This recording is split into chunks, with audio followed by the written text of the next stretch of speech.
बरी से ले अरे हमरो नजरिया बाबूजी के बिना सुना भइल बा अटरिया बाबूजी के बिना सुना भइल बा अटरिया बाबूजी के बिना सुना भइल बा अटरिया बाबूजी के बिना सुना भइल बा अटरिया। विचार कर कि आज गोलू राजा वहाँ खातिर गीत गावे आई बड़े रौरा सब सुने खातिर आई बनी देखे खातिर आई बनी और वहाँ के नइखी तो जरूर तनी बनी बुझाई। सोची सोची बरी से ले सोची सोची बरी से ले हमरो नजरिया बाबूजी के बिना सुना भइल बा अटरिया बाबूजी के बिना सुना भइल बा अटरिया बाबूजी के बिना सुना भइल बा अटरिया। हे वही तो होता है रब जैसा है वही तो होता है आदमी एक खिलौना है आदमी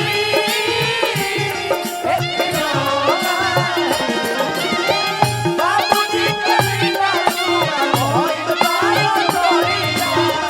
बाबूजी के बिना सुना भइल बा अटरिया। और आगे के का लाइन बा गौआ जवान जुटल गोतिया पड़ोस बा बाबूजी के बिना मनवा कहे तो भी होश बा बाबूजी के बिना मनवा कहे तो भी होश बा बाबूजी के बिना मनवा कहे तो भी होश बा गौआ जवान जुटल हो गौआ जवान जुटल गोतिया पड़ोस बा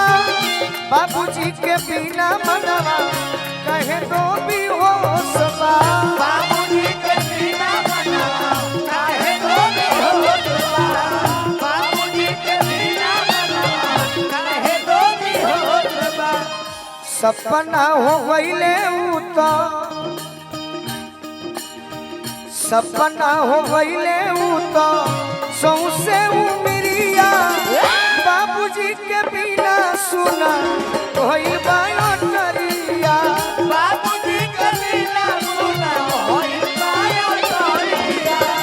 बाबूजी के बिना सुना भइल बा अटरिया बाबूजी के बिना सुना भइल बा अटरिया।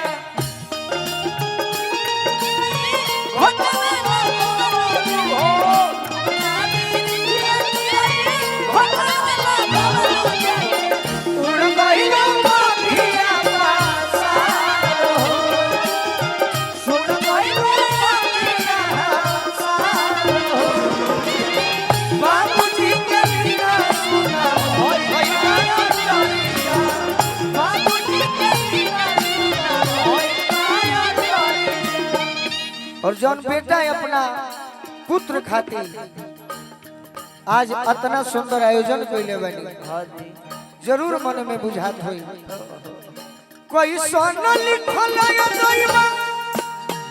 विधि के विधानवा काहे ना निकलल पहिले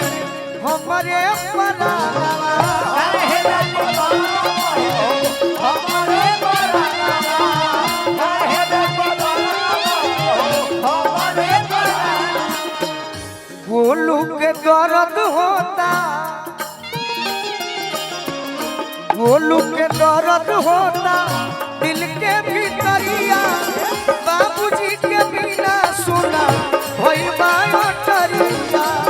बाबूजी के बिना सुना भइल बा अटरिया